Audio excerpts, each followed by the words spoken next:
السلام علیکم ګرانو پښتنو ملګرو، امیدوارم ستاسو ټول به ښه روغ او جوړ یاستئ. ګرانو ملګرو، د تاسو د موبایل اواز به کیدای شي چې کم وي، نو ډېر خلک مثال غواړي چې د هغه د موبایل اواز تیز وي، که دی ګانه چالو کړي، که دی یو نعت چالو کړي، که دی یو ویډیو چالو کړي، که هر شی چالو کړي، نو دی وغواړي چې د موبایل غږ چې کوم ده هغه تیز شي. نو نن په دغه ویډیو کې داسې اپلیکیشن درښیم چې د هغه اپلیکیشن بعد چې تاسو ویډیو پلی کوئ، کوم اډیو پلی کوئ، نو تاسو د موبایل اواز چې کوم ده هغه به له سلو چې یو شل 30% زیات شوی وي. نو ویډیو تر پایه وګورئ. که مې خوښیږي ویډیو لایک کړئ، چینل سبسکرایب کړئ. تاسو ګورئ ټیکنیکل افضل یوټیوب چینل، زه یم افضل خان. راځئ شروع کړو.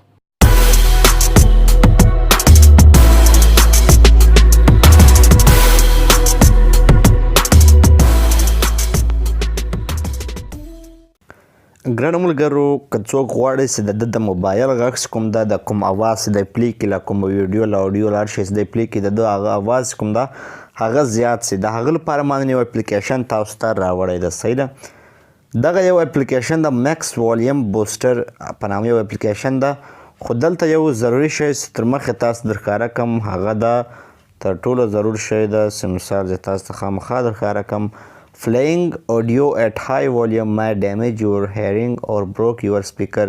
We advise you to boost the volume step by step to get the appropriate volume. دې مطلب دغه ده چې که تاسو په یو مخ زیات اواز باندې خپل اواز واورئ، نو د تاسو غوږونه هم کیدای شي خراب شي، او د تاسو د موبایل سپیکرز کوم ده کیدای شي هغه هم در خراب کړي.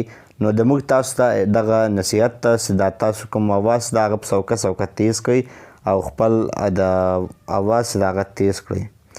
د هغه لپاره دلته موږ ځو اپلیکیشن خلاصوو، او کله چې په اپلیکیشن مو خلاص کړو دلته موږ خپل اواز کوم د هغه پلی کولی شو. صحیح ده. اواز چې موږ پلی کړو د هغه به دلته اول خو ډېر سلو غږي، د هغه به دلته تاسو تیزولی شئ، بوسټر هم تیزولی شئ په سوکه سره، یو دم یې مه تیزوئ، او غږ هم دلته تاسو تیزولی شئ. صحیح ده.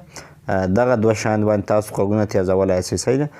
او د هغه بعد دلته راځي نورمل او میکسیمم هغه شان دلته تاسو خپله کتلی شئ چې کوم شان سم شان دی او هغه کوم د تاسو لپاره ضروري دی، او تاسو خپله باندې دلته خپل اډیو او ویډیو خوښولی شئ. که دلته تاسو هره ویډیو وغواړئ، ویډیو نه بلکې اډیو MP3 کومه ده هغه دلته تاسو خلاصولی شئ او غږولی یې شئ. صحیح ده. که زه دلته هر یو باندې کلیک وکړم هغه اډیو به دلته به خلاص شي. صحیح ده. د هغه بعد اواز زیاتوئ لا کموئ هغه به تاسو په دغه شي باندې کموئ او په دغه باندې به بوسټ کوئ. صحیح ده. نو ما تاسو ته مخکې هم وویل چې اواز کوم د هغه سلو اول یې لږ تیزوئ، د هغه بعد بیا تاسو یا مخ تیز کړئ.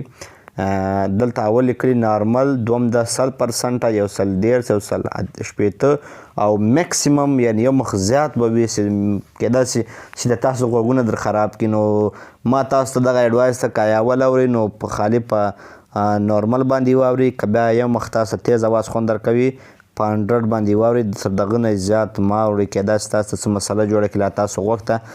داسې نه بیا اخر ما ته ښېراوې کوئ چې افضل خو موږ ته داسې شیان راوښول. صحیح ده.